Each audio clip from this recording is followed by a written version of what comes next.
C'est maintenant le temps de répondre à vos questions de la semaine. Au début de la semaine, je vous ai demandé, avez-vous de l'intérêt, avez-vous des questions que vous aimeriez me demander? Et j'ai eu plusieurs demandes. Fait que, au lieu de répondre juste à une question que j'ai décidé de faire aujourd'hui, c'est de répondre à plusieurs questions. Fait qu'allons-y avec la première question qui est venue de Fabien. Salut Ghislain, j'aimerais te demander en top 3, quelles seraient les 3 choses à commencer à faire pour quelqu'un qui veut se lancer en immobilier? La première, c'est les connaissances. Fait qu'il y a 2 façons d'acquérir les connaissances. C'est soit par la pratique, tu suis quelqu'un qui en fait, ou tu le fais toi-même puis tu apprends par essai-erreur, ou tu vas chercher des formations. La deuxième, c'est l'équipe. Avoir une bonne équipe. Si tu as une bonne équipe autour de toi, ça va être tellement plus facile de tout faire tes projets. Et la troisième, c'est de faire des promesses d'achat, des offres d'achat. Tant que tu n'auras pas fait d'offres d'achat, de promesses, c'est sûr que tu n'auras pas d'immeuble. Puis la plupart des gens, ils analysent, puis ça ne finit plus l'analyse. Fait qu'à un moment donné, il faut passer à l'action et c'est, je te dirais, les 3 choses. La formation, l'équipe et faire des offres d'achat seront les 3 plus importantes. Allons maintenant avec Vanessa.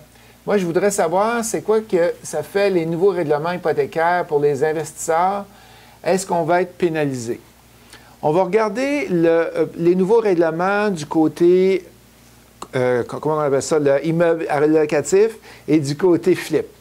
Du côté flip, si vous êtes capable d'acheter un immeuble présentement, vous ne serez pas pénalisé. Mais on va regarder du côté de la revente.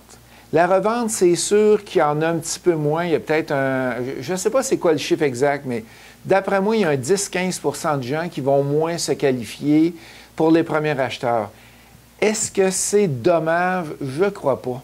Je pense que ces premiers acheteurs-là étaient juste sur le bord. Ça va probablement diminuer nos reprises bancaires et ça va probablement baisser les ventes, mais je crois que ça va être les ventes de maisons plus élevées que ça va baisser.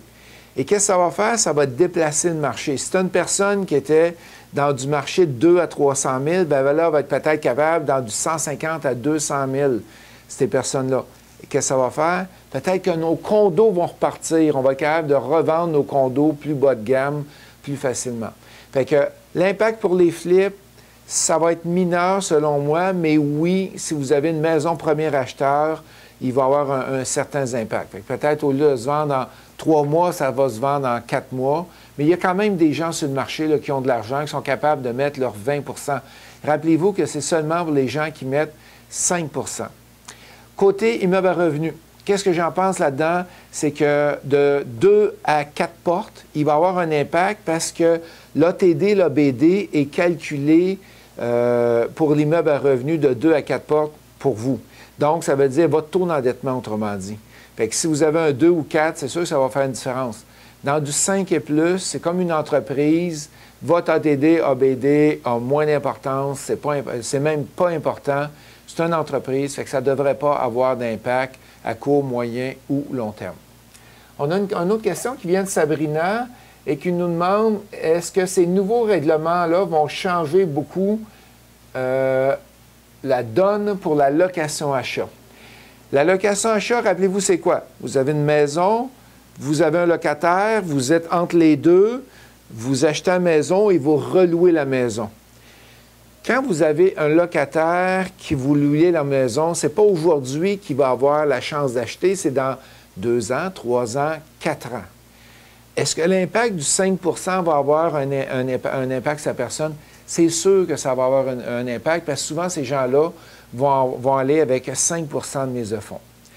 Qu'est-ce qu'il faut faire? Il faut juste bien préparer son dossier et s'assurer que les revenus vont être assez élevés, qu'il va avoir une bonne cote de crédit pour être capable de le faire. Et comment on fait ça? On fait ça au départ. Fait que ça va avoir un impact sur quelques personnes qui ne pourront pas embarquer dans la location-achat, mais à la fin, si la personne a embarqué au début puis elle s'est fait qualifier par le courtier hypothécaire, puis le courtier hypothécaire a évalué que dans 3 ans, à moins que le taux d'intérêt parte de 4,64 puis il monte à 10-12 %, c'est sûr qu'il y en a plusieurs qui ne pourront pas acheter. Mais côté location-achat, ça va être très, très minime comme impact que ça va avoir. On a une question ici qui vient Devenir investisseur immobilier, qui vient de Alexandre, excusez, devenir investisseur immobilier en moins de 2 ans, à quel prix, quel sera un salaire accordable annuel? La question est difficile un peu parce que devenir investisseur immobilier en 2 ans, ça veut dire que tu laisses ton emploi ou tu ne la laisses pas. Fait que supposons que tu ne la laisses pas, oui, tu es capable de faire de l'immobilier sans aucun problème en dedans de 2 ans pour le faire. Mais pour être capable de remplacer un salaire, je vais vous faire quelques calculs. Vous savez qu'un immeuble à revenu, c'est 50 à 75 $ par porte par mois. Donc, il en faut beaucoup de portes, de logements pour être capable de lâcher son emploi. C'est sûr que si tu as 10 000 de salaire par année, il n'en faudra pas beaucoup. Mais si tu as 100 000, tu vas avoir un petit défi de plusieurs portes. Si on regarde du côté flip, 2 ans, lâcher son emploi, j'ai plusieurs gens au coaching double qui ont suivi le coaching de 4-5 mois et dans le milieu du coaching ou à la fin du coaching, ils ont lâché leur emploi. Pourquoi? Parce que rappelez-vous qu'un flip, on fait 20 à 25 000 $ par flip. Donc, ça vaut la peine. 20-25 000, tu as un salaire de 50 000, tu as besoin de 2 flips et ton salaire est remplacé. Oui, Alexandre, c'est possible de lâcher son emploi au bout de 2 ans en immobilier, principalement avec les flips. On s'en va maintenant avec M. Guy. Si vous aviez des exemples d'achat, disons, de duplex ou triplex, et comment générer des profits avec la charge fiscale en fin d'année? Monsieur Guy, le problème avec les duplex, triplex, c'est souvent des propriétaires occupants. Donc, tu as quelqu'un qui reste en bas, tu as le propriétaire occupant qui reste en bas, et tu as un locataire au-dessus qui paye ton loyer ou une partie du loyer. En investissement immobilier, avec toutes les charges, les dépenses qu'il y a, il reste, vous achetez juste un duplex ou triplex, il reste presque rien. Puis je dirais, il reste 0 quand vous achetez ça pour vous-même.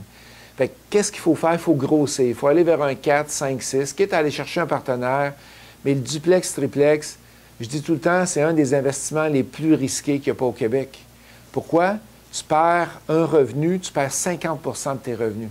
Les banques le savent et c'est pour ça qu'ils ne vous permettront pas d'acheter 42 duplex. Il n'y a jamais personne qui est devenu millionnaire avec 42 duplex. Ça n'existe pas.